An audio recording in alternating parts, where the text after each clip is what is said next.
Alhamdulillahi Rabbil Alamin. Wassalatu wassalamu ala asrafil anbiya'i wal mursalin. Nabiyina Muhammadin wa ala alihi wa sahbihi ajma'in. Amma ba'du. Kaum muslimin, pemirsa Raja TV dan juga Raja di mana antum berada, alhamdulillah kita bersyukur kepada Allah Subhanahu wa taala yang telah memberikan nikmat yang banyak. Pada pagi yang bahagia ini kita berjumpa kembali untuk belajar mengenal lebih dalam konsep rumah tangga dalam Islam, dalam fikih usrah, yang insya Allah kita berharap kepada Allah Subhanahu wa taala bisa menyelesaikan semua materi ya, dengan urut dan tersusun. Kita telah bahas pada perjumpaan terdahulu tentang solusi problematika rumah tangga yang cukup panjang, yang membahas bagaimana Islam memberikan kepada kita solusi-solusi ketika terjadi permasalahan dalam rumah tangga kita. Namun tetap saja, terkadang usaha sudah dilakukan, upaya sudah diusahakan, dan segala cara diupayakan untuk bisa menyelesaikan permasalahan rumah tangga.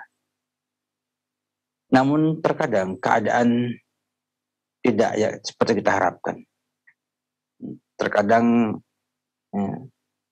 ada faktor-faktor lainnya yang akhirnya membuat keadaan tambah gawat, tambah kritis, dan akhirnya muncul hubungan yang tidak baik antara pasangan atau antar pasangan suami istri. Tentu ini tidak diharapkan oleh semua orang. Setiap kita tidak berharap ya, problematika rumah tangga tidak terselesaikan dengan baik. Namun takdir Allah, terkadang tidak mampu kita lampaui dan harus kita terima dengan lapang dada dan keridhaan. Ketika sebuah hubungan ya, pasangan suami istri sudah pada tahap tidak mungkin bersatu dalam sebuah rumah, dalam sebuah ikatan pernikahan, maka Islam memberikan solusi yang terakhir dengan berpisah.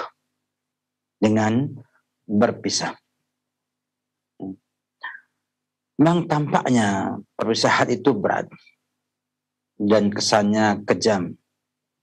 Namun terkadang perpisahan menjadi solusi yang terbaik ketika tidak dapatkan solusi lain yang lebih ringan daripada perpisahan tersebut.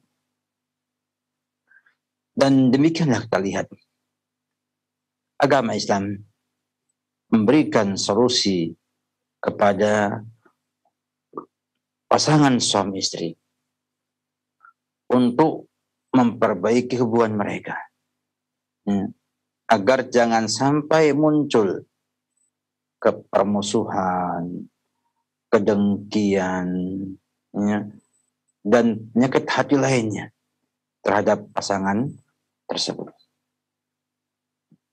Karena hubungan tidak baik, dengan muncul nafrah atau ketidaksukaan, sampai tahapan misalnya merasa nyaman bila pasangannya tidak ada di rumah,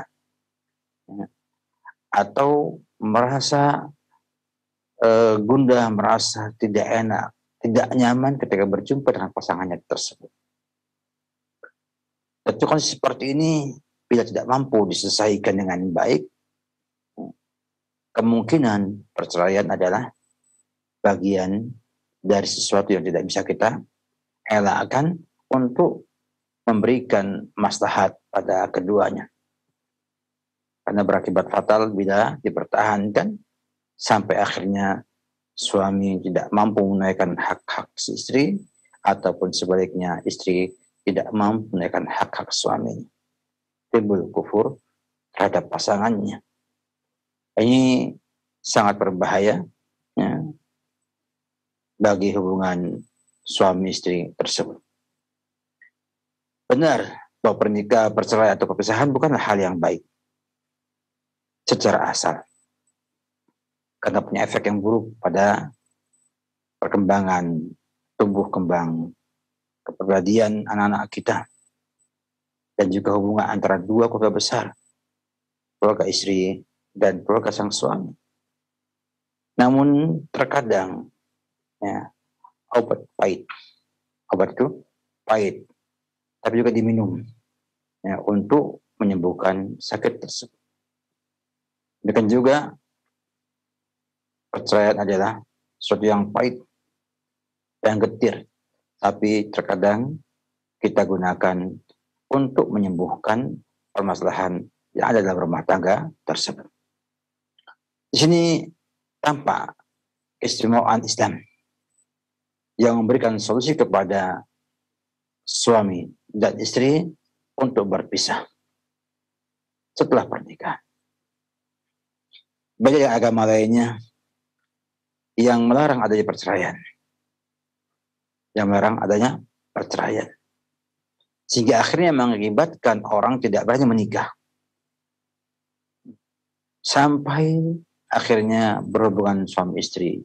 Ya, ataupun kupu-kupu. Ya, sampai punya anak. Baru mereka menikah. Alasannya khawatir bila menikah tidak cocok atau tidak mendapatkan kenyamanan di sana dan kemudian berpisah, yang merupakan bagian yang terlarang dalam agama mereka. Sehingga akhirnya perzinahan tersebar di mana-mana dan dianggap suatu perkara yang sederhana. Nah, di sini hebatnya Islam, kesempurnaan Islam dan keindahan Islam yang berusaha untuk memberikan solusi terbaik kepada pasangan suami istri dengan tetap memuliakan sang suami, memuliakan juga sang istri. Dan ini tidak ada pada ajaran lain, pada ajaran agama lain. Adanya hanya pada Islam, di mana Allah Subhanahu wa Ta'ala ya, memberikan kepada kita semua solusi perpisahan. Perpisahan ini dalam Islam ada dua cara. Dengan cara perceraian atau talak, atau dengan fasakh, pembatalan akad pernikahan. Kalau kita melihat kepada konsep ini, didapatkan bahwa ada dua cara perpisahan.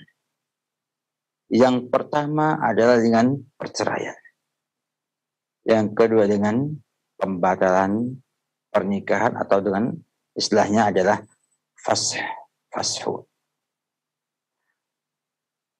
Bila kita melihat kepada talak perceraian, didapatkan para ulama rahimahullah telah mengatakan at-talak itu adalah hillu rabitat nikah wa inhaul alaqah zawjiyah. Ya, melepas ikatan pernikahan dan menyelesaikan hubungan suami istri, hubungan rumah tangga. Dan lafaz talak ini khonfilah dengan pecahannya, ya, dalam Al-Quran disebutkan sebanyak 14 kali. Sebutkan sebanyak 14 kali dalam 14 ayat. Sehingga ya, menunjukkan bahwa perkara talak adalah perkara yang cukup penting ya, dalam Islam untuk diketahui oleh kaum muslimin. Contohnya, ya, sampaikan Allah dalam Al-Baqarah ayat 229 misalnya, ya, at-talaqu marratan imsakum bima'ruf aw tasrihum bi ihsan. Talak itu ada dua. Setelahnya boleh ditahan, artinya dipertahankan, atau dilepas dengan baik.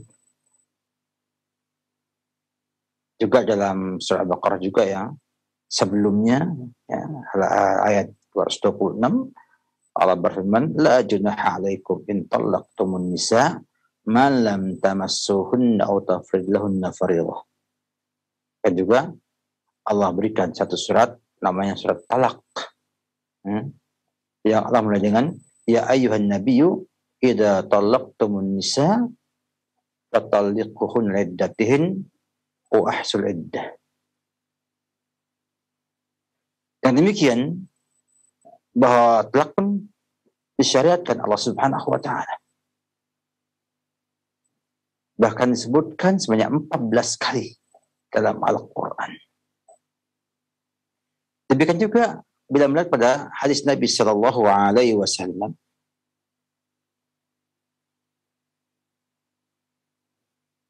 ketika Abdullah bin Umar radhiyallahu taala anhu menceraikan istrinya dalam keadaan haid. Ini di masa Nabi kita Muhammad sallallahu alaihi wasallam. Lalu Umar bin Khattab bertanya kepada Nabi kita Muhammad sallallahu alaihi wasallam tentang hal tersebut. Maka Rasulullah sallallahu alaihi wasallam pun bersabda, "Murhu falyuraji'ha, thumma yumsikha hatta tathura, thumma tahid, thumma tathur, thumma in sya'a amsaka ba'd, wa in sya'a talaqa qabla ayyamusa. Fatilkal iddatu allati amara Allahu an tutallaq lahan nisa'u." Muttafaqun alaih. Nabi kita Muhammad SAW, murhu, perintahkanlah Ibnu Umar, fal yuraji'ha, hendaknya ia merujuknya, kemudian menahannya, mempertahankannya sampai suci, kemudian haid, kemudian suci, kemudian jika ia suka dipertahankan setelah itu, dan jika ia suka boleh menceraikannya sebelum berhubungan suami istri dengannya. Itulah iddah yang Allah perintahkan untuk wanita yang ditalak. Sini jelas ada kejadian talak di zaman Nabi kita Muhammad SAW, dan Nabi kita Muhammad SAW menyetujuinya. Bahkan mengarahkan cara talak yang benar. Ya, talak yang benar. Yaitu talak ketika dalam keadaan suci dan belum digauli.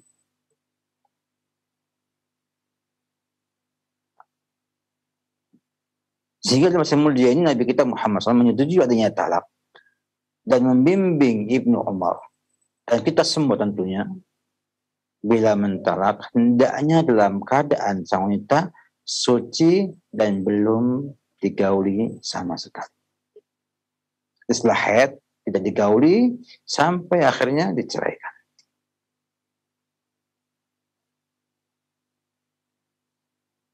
Juga kaum muslimin ya, sejak zaman dulu sampai hari ini mengakui adanya talak ini sebagai sesuatu yang disyariatkan oleh Allah dan Rasulnya. Dan demikian bahwa Islam mengakui adanya talak dan menjadikannya sebagai solusi ya, dalam menyelesaikan problematika pasangan suami istri.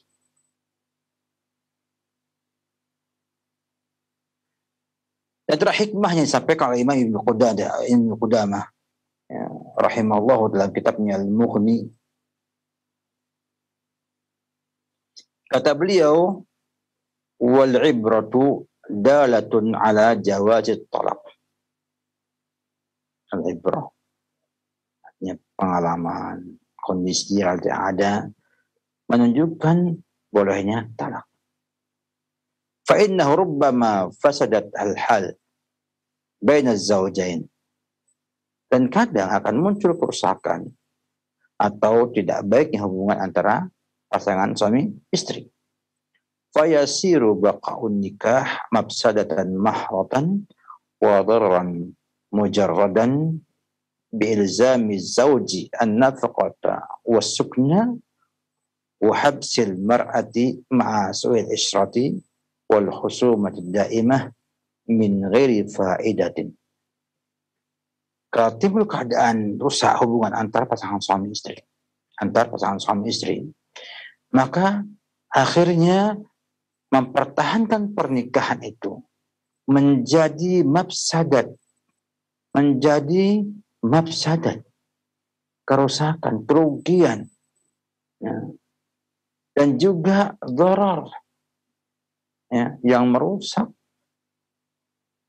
keduanya dengan memaksa sang suami bernafkah dan tempat tinggal.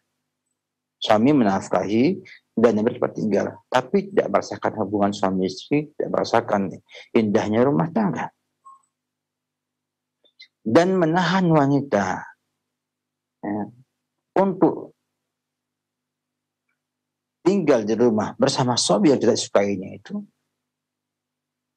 Disertai adanya su'ul isyrah, adanya pergaulan tidak baik, dan adanya khusumah daimah, adanya pertengkaran, permusuhan yang terus menerus tanpa ada faedah.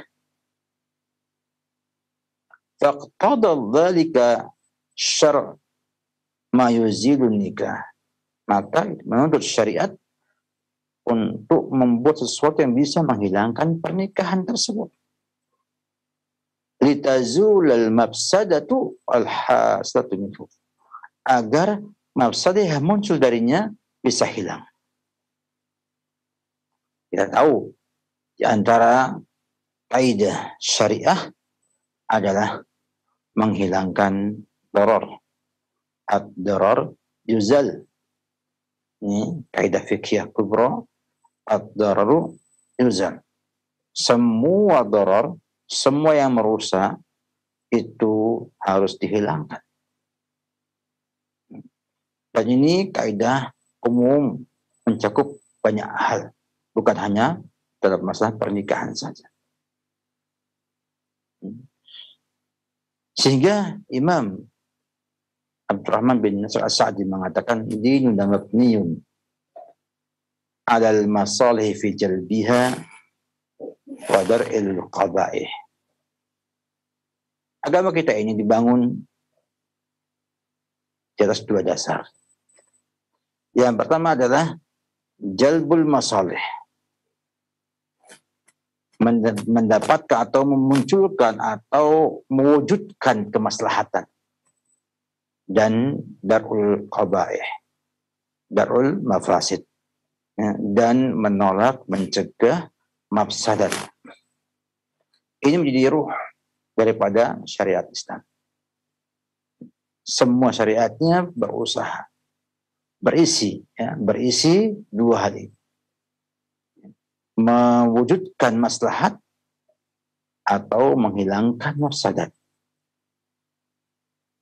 Demikian juga tolak diadakan oleh syariat, ya, dalam rangka untuk bisa memberikan maslahat kepada pasangan suami istri tersebut, sehingga mereka bisa terlepas dari kewajiban-kewajiban, ya, memberi nafkah, memberi tempat tinggal, dan lain sebagainya. Dan juga memberikan kebebasan kepada sang wanita, maslahat sang wanita untuk tidak tertekan, untuk tidak sakit hati akibat perlakuan yang tidak baik atau adanya permusuhan yang terus-menerus, ya, yang muncul tanpa ada faedah. Artinya dia ditahan di rumah, wajib menunaikan hak-hak suaminya, ya, tanpa ada faedah yang berarti. Sehingga betul-betul syariatan talak ini ataupun perceraian ini adalah untuk kemaslahatan pasangan suami istri tersebut. Maka tentunya seorang suami tidak boleh sembarangan mentalak atau talak bermain-main dengan kata-kata talak, dan juga harus diketahui atau mengetahui fikih talak ini, konsep Islam dalam perceraian, agar bisa memberikan kemaslahatan pada keluarganya, agar bisa menghilangkan madarat yang muncul di keluarganya tersebut. Jadi penting untuk saat-saat seperti ini, karena banyak sekali kaum muslimin yang tidak mengenal hukum-hukum talak. Saya ingat pernah suatu hari, saya masih ingat di Masjid Agung Sukoharjo, ada yang tanya ke saya bahwa ia dicerai oleh suaminya, dan suaminya janjikan akan merujuk setelah masa iddah selesai. Waktu itu di samping masjid ada kantor pengadilan agama. Sekarang sudah tidak ada lagi, sudah pindah ke gedung khusus pengadilan agama. Saya ingat bagaimana waktu itu seorang ibu-ibu datang karena saya ngimami waktu itu di masjid tersebut, bertanya bahwa dia ditalak oleh suaminya dan berselesai di pengadilan agama akibat desakan orang tua suami yang tidak menginginkan keduanya bersatu dalam ikatan rumah tangga. Padahal suami masih mencintai dia dan dia mencintai suaminya. Dan suami mengatakan, sudah kita terima aja, ya, nanti setelah selesai masa iddah kita rujuk. Ini juga ada kejadian juga, di mana seorang menyampaikan kepada kita, pada saya pribadi, bahwa ia telah bercerai 2 tahun lamanya. Kemudian sekarang rujuk dan sudah tinggal di rumah selama sebulan. Subhanallah. Padahal kalau kita melihat kepada hukum yang ada, orang yang ditalak sampai selesai masa iddahnya, maka dia bukan lagi suami istri, sehingga wajib menikah baru. Menikah baru. Sebagaimana sampaikan ijma' ini oleh Ibnu Qudamah dalam Mughni, juga oleh Imam Ibnu Hazm dalam kitabnya Maratibul Ijma', dan sampaikan oleh Ibnu Hajar Al-Asqalani dalam kitabnya Fathul Bari. Dua kejadian yang berbahaya. Yang pertama belum terjadi, kita sampaikan hukum-hukum yang jelas tentang masalah itu. Yang kedua ada kejadian, tinggal sebulan lebih satu rumah, ya, hanya dengan rujuk saja, tanpa pernikahan yang baru. Berbahaya sekali, ya, kalau kita tidak mengenal hukum-hukum perceraian ini. Oleh karena itu, insya Allah bersama kajian kita setiap Sabtu, kita akan coba untuk merinci hukum-hukum talak ini yang sangat penting sekali untuk diketahui oleh kita semua, baik yang mendapatkan musibah rumah tangganya ataupun yang belum mendapatkan musibah atau yang tidak musibah. Nah, penting sekali, ya, berhubungan dengan apa? Dengan penghalalan kemaluan wanita, artinya hubungan suami istri yang asalnya haram jadi halal dengan pernikahan, dan menjadi haram dengan sebab perceraian. Belum lagi banyaknya kaum muslimin yang bermain-main dengan kata talak. Dianggapnya kalimat yang tidak ada artinya, sehingga mentalak berkali-kali sampai 10 kali. Kemudian timbul masalah, ya, apakah sudah talak 3 ataukah belum talak 3, dan seterusnya. Oleh karena itu, kita mengajak kaum muslimin, para pemirsa Raja dan juga pendengar Raja, untuk memperhatikan hukum-hukum talak ini, karena dia sangat detail dan akan memberikan pengaruh yang besar dalam kehidupan seseorang yang mengerti tentang hukum-hukum talak ini. Jangan hati-hati, tidak sembarangan mengucapkan kata talak atau kata cerai kepada istrinya. Semoga Allah Subhanahu wa taala mendidik kita semua untuk bisa hidup di atas sunnah Rasulullah SAW dan bisa mengikuti syariat dengan kafah sebagaimana perintah Allah Subhanahu wa taala, ya ayyuhallazina amanu udkhulu fis silmi kafah wa la tattabi'u khutuwat syaitan. Salam Muhammad wa ala alihi wa sahbihi wasallam. Ustaz, barakallahu fikum, jazakallahu khairan. Terima kasih atas bimbingan yang bermanfaat yang telah Ustaz berikan kepada kami di kesempatan kali ini. Semoga menjadi solusi dan tambahan ilmu bagi kita semuanya yang sedang mengalami permasalahan rumah tangga. Allah mudahkan. Kami bacakan dari pesan singkat. Assalamualaikum warahmatullahi wabarakatuh, dari Abu Alam di Garut. Pertanyaannya sebagai berikut. Seseorang telah menikah dengan pacarnya yang telah hamil, apakah pernikahannya sah? Setelah lahir anaknya, mereka tidak menikah ulang dan selanjutnya lahirlah anak kedua, yaitu anak perempuan, bahkan sudah dinikahkan. Dan sebagai walinya adalah ayahnya yang tadi. Apakah dia sebagai wali pernikahan anaknya sah atau tidak, Ustaz? Silahkan. Baik. Alhamdulillah, masalahan menikahi wanita yang telah hamil, yang dihamil oleh dia, ada perkara yang menjadi khilaf para ulama rahimahullah ta'ala ya, tentang hukumnya. Ada yang mengatakan tidak sah pernikahan tersebut. Ada yang mengatakan tidak sah sampai lahir anak tersebut, ya, baru menikahinya. Dan ada pendapat ketiga yang mengatakan bahwa pernikahannya sah dengan syarat tidak digauli sampai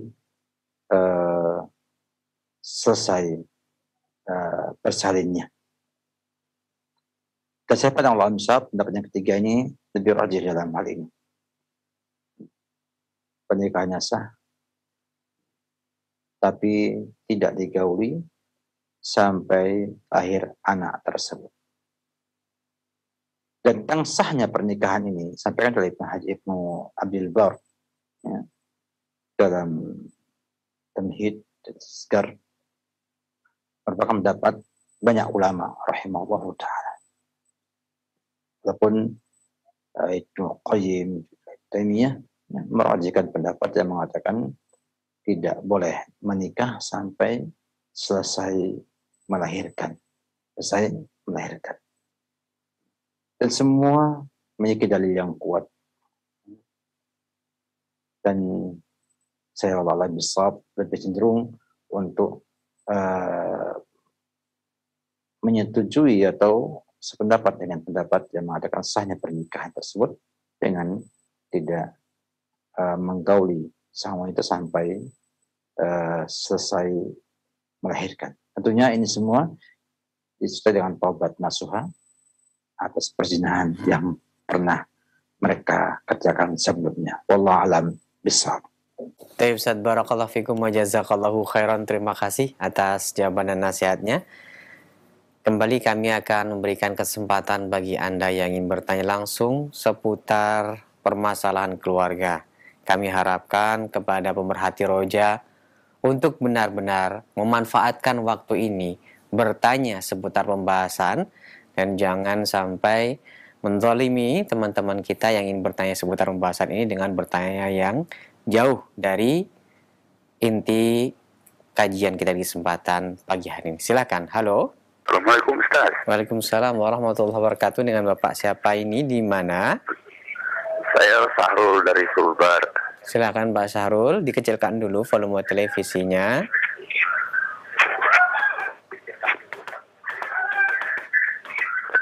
Ya, jadi gini Ustaz. Iya. Jika seseorang menikah itu katakanlah di luar negeri, Ya. Lalu masing-masing suami istri itu tidak mempunyai wali. Iya, tidak punya wali. Ya, karena masing-masing merantau. Apakah pernikahannya itu sah? Yang perempuan tidak ada walinya, Pak. Kalau laki-laki kan nggak perlu. Ya, Ya. perempuan tidak punya wali. Ya. Tapi karena untuk menghindari perbuatan maksiat, Mereka nikah. mereka dinikahkan oleh imam. Baik. Oke, itu aja Ustaz. Iya. Terima kasih. Assalamualaikum. Waalaikumsalam warahmatullahi wabarakatuh. Silakan Ustaz diberikan nasihatnya. Saya pandang wallahu a'lam bishawab. Pernyataan tidak ada wali di situ bisa ada dua kemungkinan. Memang selanjutnya tidak punya wali sama sekali. Atau tidak ada wali dalam artian tidak ada di sana. Ada di negaranya, ada di Indonesia misalnya. Dan adanya pernikahannya tadi di wilayah-wilayah yang bukan negara Islam. Ya, bukan negara Islam. Ya. Maka kalau memang kondisinya adalah perempuan tidak punya wali sama sekali, sebatang kara, tidak punya kerabat, ya, tidak punya paman, tidak punya adik, tidak punya ibu, bapak, tidak punya juga kerabat dekat laki-laki, maka tentunya masuk dalam hadis Nabi Sallallahu Alaihi Wasallam, as-sultanu liman laisa lahu wali, liman laisa lahu wali. Sultan itu menjadi wali bagi wanita yang tidak punya wali, sehingga yang menikah adalah sultan. Ya, namanya sultan ini adalah penguasa. Ya, lafadznya sultan artinya penguasa, waliul amr, pemerintah atau pihak yang ditunjuk pemerintah untuk mengurusi pernikahan tersebut. Kalau di luar negeri, biasanya yang ngurusi adalah pihak KBRI, Kedutaan Besar Republik Indonesia. Maka sebaiknya pernikahannya tidak dengan imam, sembarangan imam, masjid atau yang lainnya. Nah, tapi kepada pihak yang menjadi perwakilan daripada pemerintah atau waliul amr. Dan saya lihat orang bisa menikah di KBRI tidak ada masalah di luar negeri. Sehingga harusnya datang ke KBRI ya, untuk kemudian menikah di sana dan minta surat resmi dari mereka bahwa mereka telah menikah dengan sah di tempat tersebut.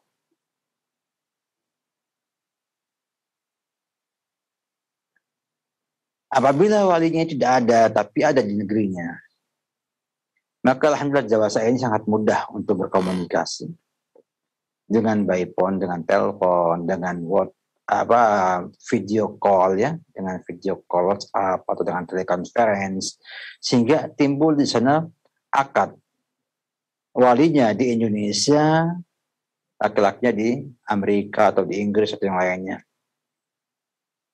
dengan saling melihat tak wajahnya, menyampaikan akad ijab kabul, ya, akad ijab kabul tidak mesti salaman ya, ijab kabul tidak mesti salaman. Ya. Tapi di Indonesia jadi adat kalau mau ijab kabul salaman dulu, ya. Tidak mesti salaman. Ya. Tapi ada ucapan ijab dan kabul dari keduanya. Itu sah untuk pernikahan. Sehingga yang demikian jelaslah. Ya, diupayakan mencari dulu ya, kerabat sang wanita ya, yang berhak jadi wali. Dan menikah dengan wali yang melapor ke pihak terkait untuk surat menyuratnya. Atau tadi, bila tidak ada, maka dia menggunakan perwakilan daripada sultan atau pemerintah yang mengurusi hal tersebut. dan di luar negeri ada KBRI ya, yang atau konsulnya yang memang saya lihat dan saya dengar bisa ya terjadi pernikahan di sana, dan sekaligus mengurus surat menyuratnya sehingga sehingga dia resmi pernikahannya dan diakui oleh negara sebagai pasangan suami istri yang resmi. Dan tidak boleh kita menggunakan sembarangan ya, kepala pesantren atau guru, haji atau yang lainnya. Karena di hukum Islam ya, pernikahan adalah mengenai penghalalan ya, sesuatu yang tadinya diharamkan dalam Islam, maka harus teliti dan jangan sembarangan. Jangan sembarangan. Ya. Kecuali bila Anda atau kita tidak punya pemerintah yang menjalankan itu semuanya. Seperti warga negara Amerika misalnya. Ya. Tidak ada lembaga yang menaungi mereka di sana. Sehingga mereka bisa menikah di sebuah lembaga yang memang diakui pemerintah sebagai lembaga yang mengurusi kaum muslimin di sana. Wallahu a'lam bishawab. Baik Ustaz, barakallahu fikum. Terima kasih atas jawaban dan nasihatnya. Selanjutnya masih kami berikan kesempatan kembali. Silakan bagi Anda yang bertanya seputar pembahasan. Halo. Halo. Assalamualaikum warahmatullahi wabarakatuh. Waalaikumsalam warahmatullahi wabarakatuh. Ibu, dengan siapa ini, di mana? Hamba Allah dari Riau. Silakan Ibu, pertanyaannya. Ya, Pak Ustadz, saya mau nanya Pak Ustadz.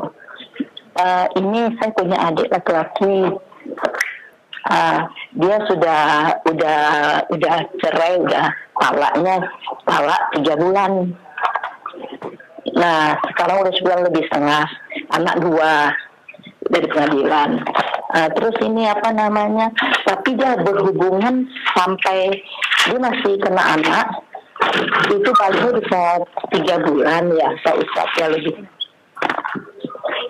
Terus ini Pak Ustadz, saya mau nanya, hubungan suami istri itu karena mereka udah cerai, udah talak 1, sampai di mana mereka pertemuannya supaya tidak ada haram gitu, karena masih ada kontak-kontak telepon. Nah, ada hubungan gitulah, tapi rumah udah pisah, udah lama pisah. Mohon petunjuk Pak Ustadz, sampai di mana saat sebelum 3 bulan itu, yang laki-laki ini sekarang adik saya itu udah nikah yang baru. Nah, tapi dia mungkin ada rencana karena dia kasihan, udah banyak perubahan yang si pertama ditalak ini, ada anak juga. Mungkin dia niatnya mau dia poligami, karena kasihan. Nah, itu gimana hukumnya Pak Ustadz? Minta pencerahannya Pak Ustadz. Assalamualaikum warahmatullahi wabarakatuh. Syukran Pak Ustadz. Afan. Silakan Ustadz diberikan nasihatnya. Baik ya. Adik ibu ini yang laki-laki kayaknya nih. Bila sang laki-laki menceraikan istrinya talak 1, maka masa iddahnya, kalau ia wanita yang haid, yang normal, ya, maka iddahnya itu bukan 3 bulan, tapi 3 kali haid. Ya. 3 kali haid ini bisa dia belum 3 bulan, bisa juga lebih 3 bulan. Tergantung siklus haidnya dia. Dan keliru pemahaman sebagian kaum muslimin, seperti yang Ibu sampaikan, bahwa masa iddahnya 3 bulan. Itu 3 bulan bagi mereka yang tidak haid atau yang sudah menopause. Untuk yang hamil, maka dia masa iddahnya sampai ia melahirkan anaknya.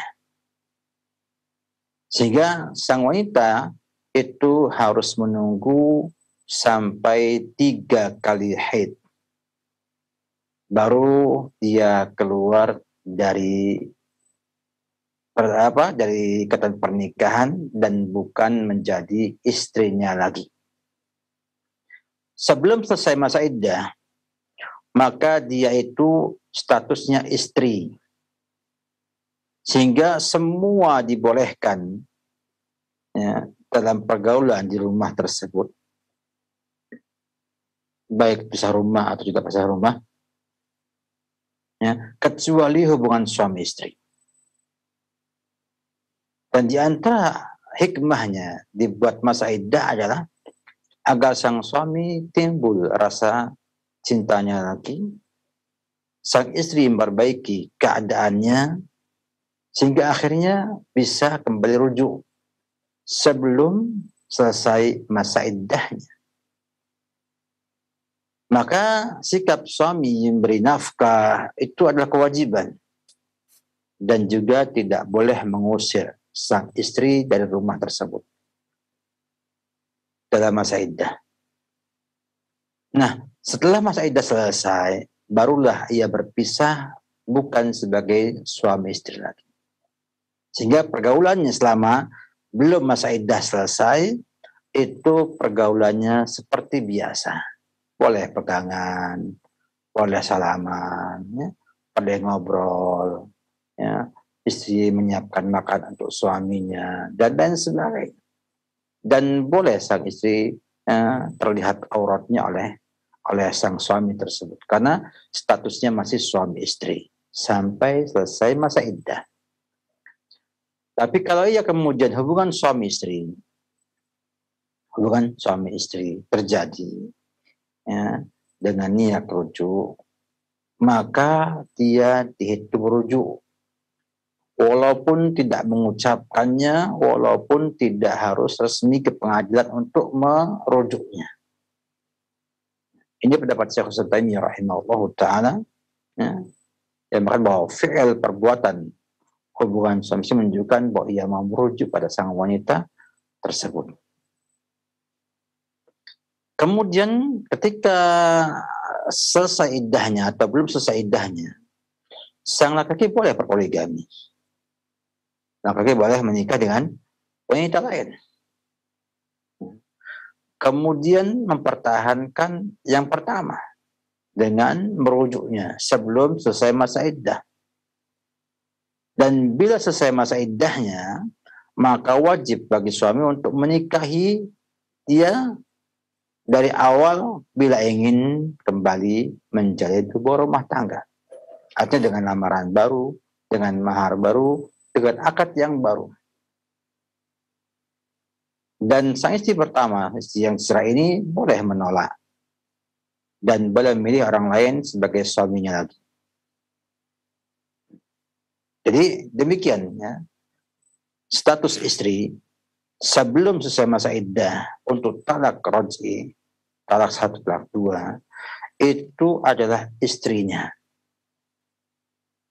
Ini yang tidak dipahami banyak kaum muslimin.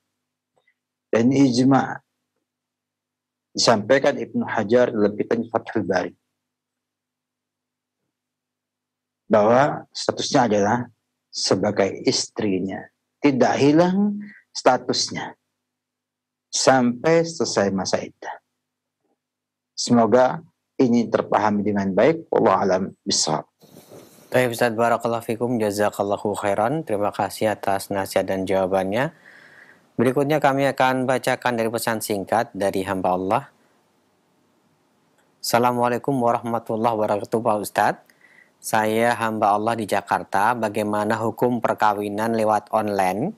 Karena wanitanya di luar negeri dan nikah di rumah orang tua wanita, namun lewat HP video call saja, apa sah? Dan waktu saya ceraikan juga hanya lewat HP dengan berkata saya menceraikan kamu karena ada sebab masalah. Syukron Pak Ustadz, jazakallahu khairan, silakan. Waalaikumsalam warahmatullahi wabarakatuh. Alhamdulillah, teknologi saya ini sangat membantu kita untuk meringankan hal-hal yang menjadi kebutuhan kita. Akad pernikahan pada asalnya adalah penyampaian ijab qabul dengan hadirnya 2 orang di majlis akad. Sang wali tahu dengan sang laki-laki calon menantunya, dan laki-laki pun demikian juga tahu siapa mertuanya, calon mertuanya. Sang wali menyampaikan ijab, saya nikahkan kamu dengan putri saya nama ini, dan seterusnya. Ya. Dan sang laki-laki menerima, qabiltu, saya terima nikahnya fulanah binti fulan, ya, dengan mas kawin yang disebutkan tersebut. Kemudian berkembanglah kondisi ada bahwa ternyata ada perbedaan tempat, sehingga akhirnya tidak bisa di satu majelis akad yang fisiknya tampak berdua. Maka pertama rahimahullah ta'ala dalam kontemporer mengatakan bahwa adanya telekonferensi ataupun video call di mana sang laki-laki melihat calon mertuanya dan sebaliknya, dan timbul di sana perkataan ijab qabul, itu sah hukumnya. Sah hukumnya. Sebagaimana juga dalam banyak akad-akad lainnya, akad jual beli dan lain sebagainya. Maka itu dihitung satu majlis hukman. Secara hukum dihitung satu majlis. Sehingga sah pernikahan dengan wali ada di Indonesia, laki-laki di Amerika atau di Inggris atau di Belanda atau di mana saja, ya, atau di Saudi Arabia atau di Malaysia. Atau ya, sang suami ada satu majlis dan perempuannya ada di luar negeri pun boleh. Karena dalam akad nikah itu adalah hubungan antara laki-laki dengan wanita, dengan laki-laki dengan ayahnya wanita, walinya wanita, itu yang akad nikah, dan sang perempuan mengetahui bahwa ia telah dinikahkan dengan si fulan tersebut. Sehingga tidak ada masalah ya, pernikahan dengan online ya, dengan tanpa siapa yang bicara di sana dan siapa yang bisa di sini. Ya. Sehingga dia seperti satu majlis, tapi secara hukum bukan secara hakiki. Wallahu a'lam bishawab. Baik Ustaz, barakallahu fikum wa jazakallahu khairan.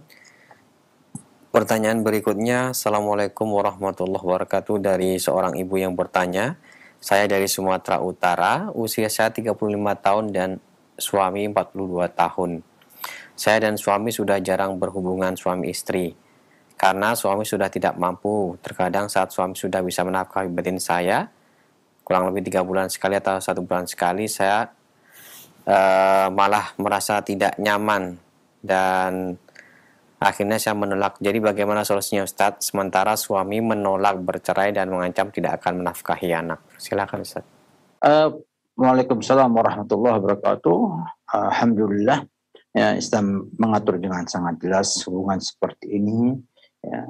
Islam dalam buku-buku fikih sampaikan bila seorang laki punya aib ya, dengan penyakit ini atau penyakit impotence, tidak mampu berhubungan suami istri, maka kata para ulama rahimahullah ta'ala, sang istri menunggu masa berobatnya dia selama setahun. Bila setahun itu juga tidak ada perubahan, maka sang wanita boleh minta cerai. Boleh minta cerai. Sehingga kalau ibu melihat sang suami mengalami masalah dalam hal itu, ya, itu kan namanya penyakit ya. Dan alhamdulillah banyak pengobatan sekarang yang bisa membantu menyelesaikan masalah ini. Maka ajaklah sang suami untuk berobat. Kalau memang cinta dengan istrinya, mempertahankan rumah tangganya, insya Allah dia mau bersungguh-sungguh untuk berobat, mencari solusi agar mampu menaikkan hak-hak istri tersebut. Ya. Walaupun tidak maksimal sekali, tapi minimal ada perubahan. Ada perubahan yang membuat ibu lebih nyaman ya, dan bisa merasakan kenyamanan dalam rumah tangga ya, bersama sang suami. Ini perkara yang sebetulnya penting, tapi dianggap juga nggak penting ya. Kenyamanan pasangan suami istri di rumah itu juga terpengaruh dengan adanya hubungan suami istri ini. Sebab di antara tujuan pernikahan adalah menundukkan pandangan dan menjaga kemaluan. Ini sampaikan oleh Nabi kita Muhammad SAW dalam hadis yang sahih riwayat Bukhari. Beliau bersabda, ya ma'syarasy syabab, man istata'a minkumul ba'ah falyatazawwad fa innahu aghaddu lil basar wa ahsanu lil farj. Wahai para pemuda yang punya kemampuan, menikahlah. Karena apa? Karena dia bisa menunjukkan pandangan dan bisa menjaga kemaluan. Sehingga hubungan suami istri ini adalah sebuah cara untuk bisa membuat laki-laki atau wanita menunjukkan pandangan dan bisa menjaga kemaluannya sehingga tidak berzina dengan orang lain. Sehingga itu penting. Dan ketika sang wanita nggak mendapatkan hal ini, tentunya akan mendapatkan sesuatu yang tidak nyaman dan juga yang lainnya. Bahkan khawatir bisa membuat ia berzina dengan orang lain hanya untuk memuaskan nafsu tersebut. Kecuali mereka punya agama yang baik, yang bisa bersabar dengan kondisi yang ada. Maka sampaikan solusi dengan cara meminta sang laki-laki itu berobat. Dan bukan aib, bukan aib berobat untuk memperbaiki kesehatan tubuhnya sehingga ia mampu menjadi suami yang baik yang mampu menunaikan semua hak-hak istrinya, nafkah lahir dan nafkah batin. Jangan dianggap sebagai sebuah aib bagi sang laki-laki untuk berobat. Aib itu kalau kita membiarkan sakit kita demikian sehingga mengorbankan istri kita, mengorbankan haknya. Jadi silakan diminta sang suami untuk berobat selama setahun. Bila ada perubahan membaik, lanjutkan. Karena tidak mesti mendapatkan suami yang baik dengan bercerai dengan sang suami tersebut. Dan bila kemudian membaik, bertahanlah dan mohon kepada Allah Subhanahu wa taala kesembuhan bagi sang suami, dan insya Allah mudah-mudahan Allah beri keberkahan pada saudari yang bersabar dengan kondisi yang ada seperti itu. Allah a'lam bishawab. Baik Ustaz, barakallahu fikum, jazakallahu khairan. Terima kasih atas nasihat dan jawabannya. Kami bacakan kembali dari pesan singkat dari hamba Allah. Ustaz, apa hukumnya istri lebih mentaati perintah orang tuanya daripada mentaati suaminya? Padahal suami sangat membutuhkan pengertiannya. Silakan Ustaz. Nah, Waalaikumsalam warahmatullahi wabarakatuh. Kalau kita melihat hukum, maka itu salah. Ini tadi berbuat kesalahan. Karena pada asalnya ia harus lebih mentaati suaminya daripada orang tuanya. Tapi apakah kemudian kita hanya tahu hukumnya salah, kemudian selesai urusannya? Kan tidak. Saya lihat perlu Bapak atau Anda memberikan pemahaman yang benar kepada sang istri tentang ajaran Islam. Ini menjadi solusi bagi semua hal. Adalah membina istri kita untuk faham Islam, paham agama. Sehingga sikapnya nanti dasarnya adalah agama. Dan itu akan memudahkan kita untuk mengarahkan istri kepada yang terbaik untuk hidup dunia dan akhiratnya.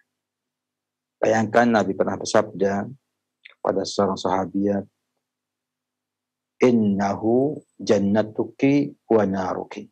Sungguhnya suami kami itu adalah surga dan neraka kamu.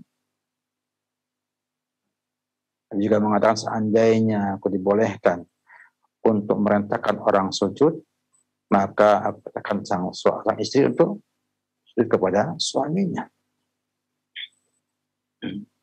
Menunjukkan besarnya hak suami mengalahkan orang tuanya.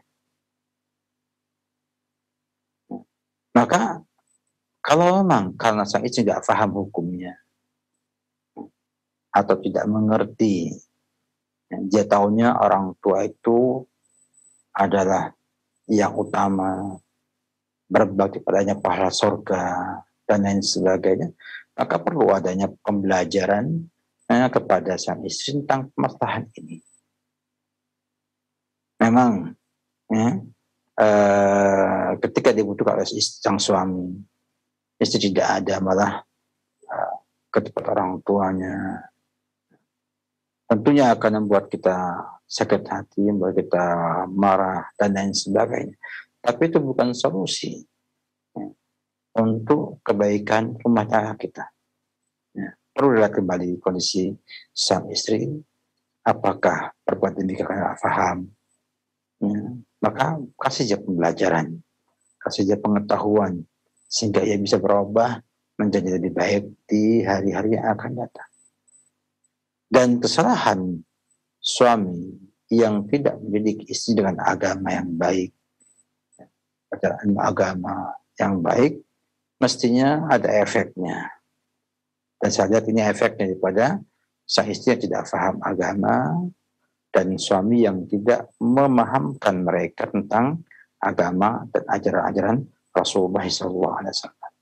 Maka bersahabatlah, ajak lagi dia untuk memperbaiki keadaan yang ada, dan mudah-mudahan Allah bertaufik kepada Anda untuk bisa mengajak istri memahami hak-hak suami dengan benar dan baik. Wallahu a'lam bishawab. Nah, Ustaz, barakallahu fikum wa jazakallahu khairan. Kami akan beralih ke pesan singkat.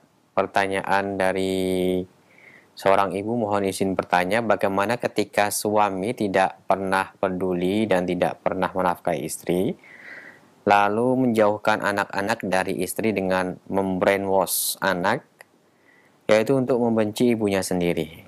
Tapi suami tidak mau menceraikan dengan alasan demi anak-anak.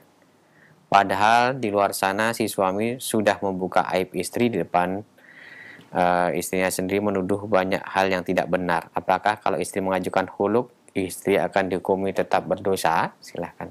Assalamualaikum warahmatullahi wabarakatuh. Saya lihat ini seorang suami yang tidak baik.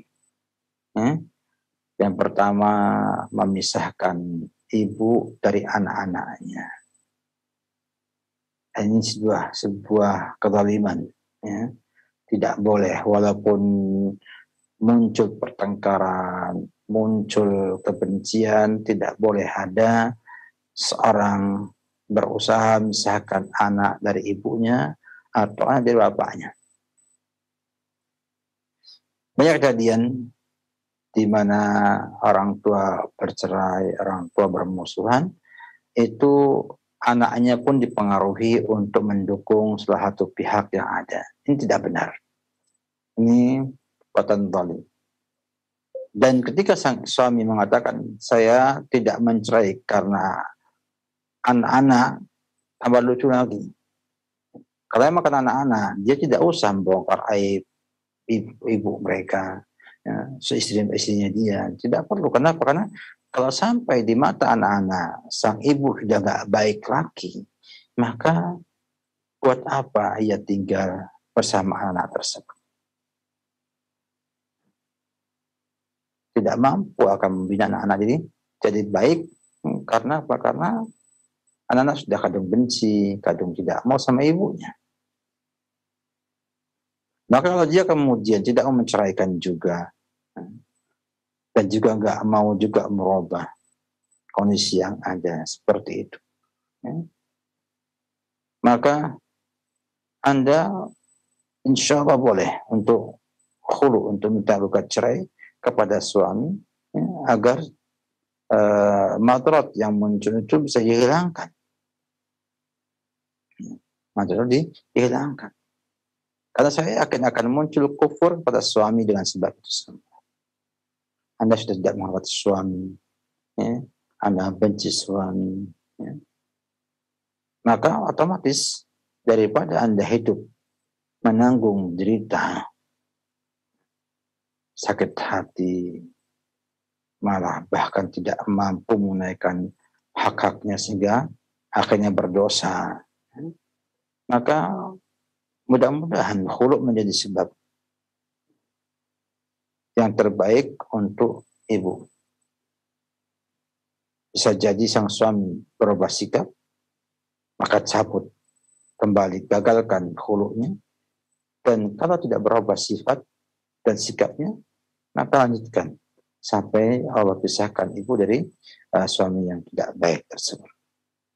Ini di antara keistimewaan Islam ya, yang memberikan hak kepada istri untuk menggugat cerai suaminya bila memberikan madarat kepada dirinya, pada agamanya, ya, atau membuat ia akhirnya kufur dengan sang suami tersebut. Ya. Wabillahi taufiq. Ustaz, pertanyaan selanjutnya kami bacakan dari pesan singkat. Ustadz izin bertanya, adik Ana sudah ditalak 2 kali oleh suaminya dan setahun yang lalu adik Ana mengajukan khuluk ke pengadilan agama, kemudian dikabulkan. Saat ini suaminya ingin rujuk, tapi kami keluarga keberatan. Sebab atau karena suaminya ini adalah seorang bandar narkoba, mempunyai akhlak buruk, tidak pernah memberi nafkah pada anaknya. Tapi adik Ana saat ini seperti kenasir dan sangat ingin kembali kepada suaminya. Apakah keberatan keluarga adalah sebuah uzur syar'i yang dibenarkan? Jazakumullahu khairan. Silakan Ustaz. Sebagai konsekuensi daripada khulu ataupun gugat cerai, maka sang istri itu bukan jadi istrinya lagi. Sehingga itu harusnya ada pernikahan baru. Sebagaimana pernikahan yang umumnya, wali bisa menolak. Wali bisa menolak lamarannya dia. Sampai kepada sang istri, sang adik, bahwa dia bukan lagi istrinya dia. Kalau sudah khulu gugat cerai. Dan resiko yang kedua, bahwa dia bukan orang yang soleh. Padahal seorang akan bahagia apabila hidup bersama orang yang soleh. Badan narkoba, kemudian juga akhlaknya tidak mulia. Maka sampaikan ya, bahwa jangan ikuti kemauan hati ya, hanya sekedar karena mungkin pernah dapat kebaikan dia di zaman dahulu yang membuat ia merasa kasihan dengan sang suami tersebut. Laki-laki tersebut. Sampaikan bahwa Anda ingin bahagia, hidup itu menikah dengan orang yang baik agamanya. Sehingga terbimbing hidupnya, ya, dan bisa ada di wanita yang soleh yang nanti dapatkan keutamaan wanita yang soleh. Dan wali boleh menolak. Wali boleh menolak ya, lamarannya karena sudah bukan lagi suami istri. Artinya sudah jadi orang lain. Kalau kemudian sang adik memaksakan diri, ya, ya, maka bisa bernegosiasi.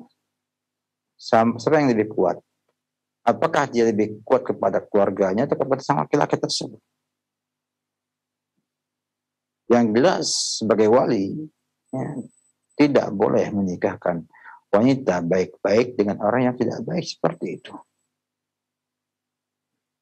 Tapi kalau kemudian sang wanita memaksakan diri, tidak ada lagi harusan, maka silahkan saja diajak yang terbaik, ya, minta laki-lakinya berubah jadi baik, agar kemudian jadi maslahat bersama. Artinya, ya sudah gak mungkin lagi dipertahankan untuk bisa adik itu memaksakan diri tanpa perjanjian dengan laki-lakinya, ya berubah sikap dan sifat yang ada. Sehingga nanti bisa jadi maslahat bagi sang adik tersebut. Jadi mau menikahkan dengan syarat yang ditentukan kalau perlu dengan resmi supaya bisa merubah sifat dan tingkah laku laki-laki tersebut. Wallahu a'lam bishawab. Ustaz barakallahu fikum, terima kasih atas nasihat dan jawaban-jawaban yang telah disampaikan oleh Ustaz di kesempatan pagi hari ini. Nampaknya pertanyaan tadi merupakan pertanyaan penutup di pertemuan kita. Jazakumullahu khairan Ustaz. Sebelum kami akhiri, mohon Ustaz memberikan ihtitam. Fadhil Ustaz. Alhamdulillah, nggak terasa kita selesai pada acara kita pada pagi ini. Hanya pesan saya kepada para pemirsa Raja TV juga pendengar Radio Raja bahwa kita semua adalah anak-anak akhirat. hamba-hamba Allah yang berusaha memandang semua kenyataan yang ada dengan pandangan anak-anak akhirat, yaitu anak-anak yang berpikir untuk hidup di akhirat nanti. Apakah akan kita masuk surga atau masuk neraka?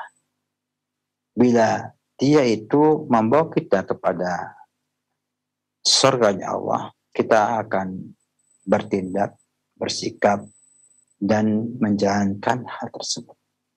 Dan bila akan membuat kita kepada neraka, kita menjauhinya dan bertindak kepada Allah dari hal tersebut.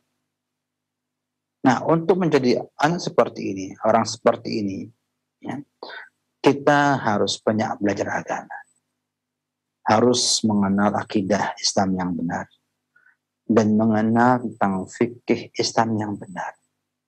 Sehingga dengan akidah akan luruslah niat kita.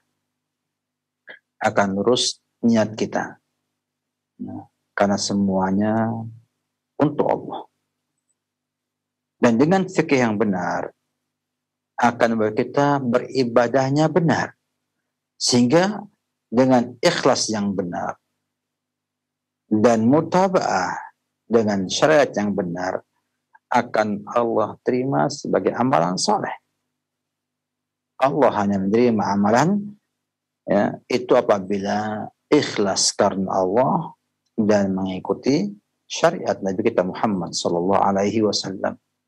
Oleh karena itu, marilah kita banyak belajar, terus belajar, dan alhamdulillah teknologi kita cukup banyak yang bisa kita manfaatkan untuk kita belajar dari orang-orang ataupun para ustadz yang betul-betul memiliki kecintaan kepada Al-Quran dan Sunnah, yang tunduk dengan nas-nas Al-Quran dan Sunnah, dan menjadikan Quran sebagai petunjuk hidupnya dan mengikuti jejak langkah para sahabat dalam memahami akidah dan ibadah dan konsepnya, juga melihat kepada pendapat para ulama terdahulu, para salaful ummah yang pernah ada dan menjalankan Islam dengan benar sejak zaman Nabi kita Muhammad sampai hari ini. Karena akan ada terus ta'ifah mansurah, la tazalu ta'ifah min ummati tahirinul haq. Terus akan ada sekelompok umat ini yang menjalankan kebenaran, yang menampakkan kebenaran, mansurun, yang tertolong dan menang. Hatta ya'ti amrullah, sampai datang hari kiamat nanti. Nah, kita diminta untuk bergabung dengan kelompok tersebut agar kita bisa selamat, ya, dan bisa mendapatkan surganya Allah Subhanahu wa Ta'ala. Demikian ucapan syukur, terima kasih, jazakumullah khair pada teman-teman Diraja, juga di studio Ukhuwah atas jerih payah sekarang acara ini. Semoga Allah memberkati kita semua. Wabillahi taufik. Salam Muhammad wa ala alihi wa sahbihi wa sallam.